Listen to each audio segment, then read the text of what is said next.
Hello po sa inyong lahat mga ka-crypto. Ako po si Pinoy Crypto Trader at sa video na ito ay atin pong pag-uusapan dito ang top 5 altcoins na recommendation po ni ChatGPT. Ang mga altcoins na ito ay under 1 cent po or 0.01 ang kanilang presyo at ayon po kay ChatGPT ay maganda raw po mag-invest dito ng at least $1,000. Kaya ayan, bago po natin kilalanin ang top 5 altcoins na yan na recommendation ni ChatGPT, ay nais ko lamang po munang bigyang linaw ang aking disclaimer kung saan ang nilalaman po ng video na ito ay hindi po ito isang financial advice. For education and information purposes lamang po ang layunin nito. Maliban po dito ay nais ko na rin pong magbigay babala na wala pong kahit anumang group chat ang Pinoy Crypto Trader. Ayan, as the market anticipates an imminent bull rally, ChatGPT recommends the top 5 altcoins under 0.01 for a profitable $1,000 investment. Kaya yan na nga. Habang ang buong crypto market ay inaabangan, ayan, ang nalalapit na bull rally. Ayan, ay itong si ChatGPT ay naglabas po siya ng kanyang top 5 na mga altcoins bilang kanyang mga recommendations. At ang mga ito ay murang-mura po yung kanilang presyo sapagkat under 1 cent lamang po ang mga presyo ng mga ito. At ang investment na $1,000 sa mga ito ay lalabas daw po ito or magbibigay daw po ang mga altcoins na ito ng malaking gain or magiging profitable po. Ayan. Top 5 altcoins under 1 cent for a $1,000 investment. Ang unang-una rito na binanggit ni ChatGPT ay walang iba kundi si Shiba Inu. The AI chatbot ranked Shiba Inu at the top of the list. ChatGPT recommended that the investor allocate a capital of $300 to the canine theme token for a chance to record huge return. Ayan po. Ang kauna-unahan na nasa top list nitong si ChatGPT, itong si Shiba Inu. Kung saan ang kanyang recommendation para sa mga investor ay maski mag-invest lamang daw ng $300 dito para kumita ng malaking gain. At the current price of 40 digits 2512, a $300 investment in Shiba Inu today would give 11.94 million SHIB tokens. Ayan. Sa kasalukuyan po na presyo ngayon ni Shiba Inu na naglalaro sa 40 digits 2512, kung mag-i-invest po tayo rito ng $300 ay makakakuha po tayo ng 11.94 million na amount ng SHIB tokens. According to ChatGPT, the reason behind SHIB's selection is that Shiba Inu has a strong community and boosts high liquidity. Yan na po yun po ang dahilan ni ChatGPT. Ayan, meron lamang po siyang dalawang dahilan rito kung bakit napili niya itong si Shiba Inu sa kanyang top 5 list. Ayon po sa kanya ay dahil itong si Shiba Inu ay meron na po siyang malakas na community. At maliban rito ay matindi na rin ang kaniyang liquidity. Another reason why ChatGPT selected Shiba Inu as a suitable investment opportunity is due to SHIB's potential for growth based on its market trends and community activities. Ayan, ito pa ang isang dahilan kung bakit napili ni ChatGPT itong si Shiba Inu bilang isang magandang investment opportunity ay dahil sa meron siyang kakayahan na lumago base sa kanyang mga market trends at syempre yung napaka-aktibo nitong community. Number 2 ay itong si Holo or HOT. Holo is an ERC20 token redeemable for the upcoming Holo Fuel token, which will be used to pay costs for services within the Holo chain. Ayan. So po itong Ethereum network na token. Gumagamit siya ng Ethereum network, si Holo. At ito raw po, ang token raw po na ito ay pwedeng ma-redeem.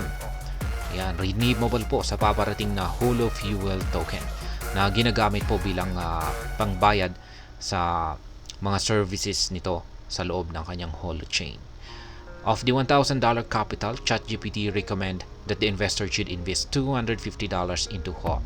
Kaya yan, ang recommendation po ni ChatGPT ay Para sa mga investor na interesadong mag-invest dito kay Holo, ay maski $250 lamang daw ang puhunan natin dito. The reason behind HOT's selection is that the asset offers a new approach to decentralized applications with an emphasis on scalability and data integrity. Ayan po ang dahilan ni ChatGPT kung bakit niya napili itong si HOT or si Holo. Yan bilang isang magandang investment ngayon. Yan dahil sa kanyang bagong approach pagdating sa mga decentralized applications. Ayan, sapagkat meron po itong magandang scalability at saka data integrity. Sunod naman, ang pangatlo ay itong si BitTorrent or si BTT. ChatGPT highlighted BitTorrent's native token, BTT, as the third altcoin under 1 cent suitable for an investor with a $1,000 capital. Yan po ang pangatlo na napili ni ChatGPT, si BitTorrent or BTT. Ito po yung native token ng BitTorrent. Yan, at napaka-suitable na po ito para sa mga investor yan, na may mga capital na nasa $1,000.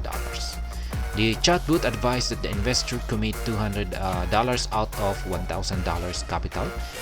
This $200 investment would fetch 163.66 million BTT tokens at the current price of 50 digits, 12.22 per token.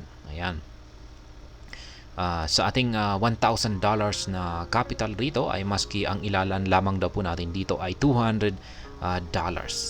At yan, kung bibili tayo ngayon sa kasalukuyang presyo ni BTT na nasa 50 digits 1222 ay makakakuha po tayo ng 163.66 million na amount ng BTT tokens gamit ang $200 na puhunan.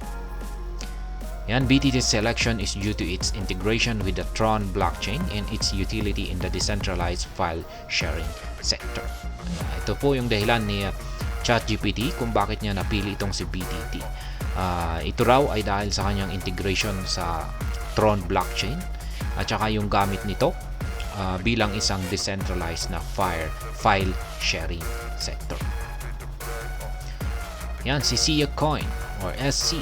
ChatGPT highlighted SIA Coin as the fourth altcoin under 1 cent, which is suitable for an investor with a capital of only $1,000.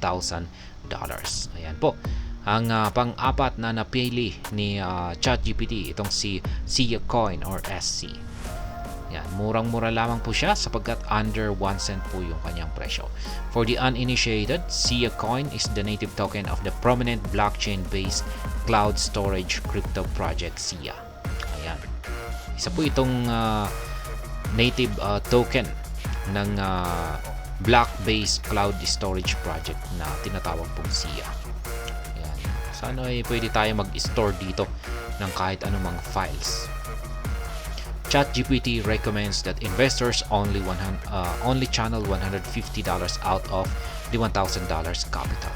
With SC changing hands at 20 digits 7335, one can acquire 20,449 SIA coins using $150.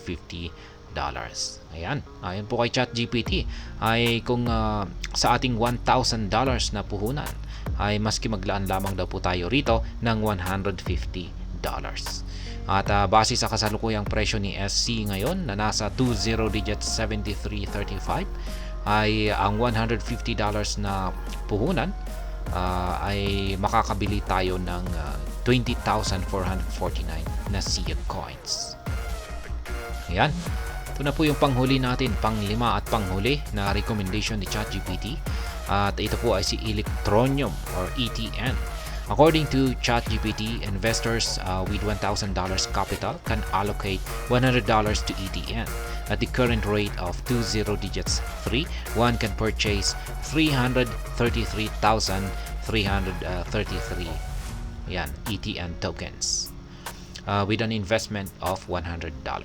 Ayan po kay ChatGPT ay sa ating $1,000 na puhunan ay pwede po tayo mag-allocate ng maski $100 lamang dito kay Electroneum or ETN. At base sa kanyang kasalukuyang presyo ngayon na nasa 20 digits 3 po pala ay makakabili po tayo ng 300, ayan, 333 at saka 333,333 ETN tokens. Ayan po ang kapalit ng $100 na investment ngayon dito kay Electroneum. ChatGPT added ETN to the list of altcoins under 1 cent for a $1,000 investment due to Electroneum's focus on mobile-based payments and microtransactions. Yan po ang dahilan ni ChatGPT kung bakit niya napili itong si Electroneum sa kanyang top 5 list na altcoins dahil daw po sa kanyang mobile-based payments at saka microtransactions. The chatbot also expects Electroneum to give investors huge returns due to its role in providing financial inclusion to the unbanked population. Ayan, inaasahan daw po ni ChatGPT na itong si Electrum ay magbibigay ng malaking kita para sa mga investors nito dahil po sa ito ay nagbibigay po ng financial inclusion sa mga taong walang bangko or walang access sa bangko. Ayan, yan po ang mga top 5 list natin dito na mga altcoins ayon kay ChatGPT. Itong si Electroneum, DOGECOIN, BitTorrent, si Holo, at saka si Shiba Inu. At ayan, hanggang dito na lamang po tayo sa video na ito mga ka-crypto. Sana po ay inyong nagustuhan ang aking paliwanag sa video na ito. Kung inyo po itong nagustuhan ay pakiclick lamang po ang like button nito. Para naman po sa mga bago lamang dito, kayo po ay aking inaanyayahan para mag-subscribe. Pakiclick na rin po ang bell icon nito dahil ito po ang siya magsisilbing notification nito sa mga bago kong videos na akin pong ina-upload sa aking YouTube channel na ito. Marami pong salamat sa panonood. Ingat po tayo lagi at God bless po sa ating lahat.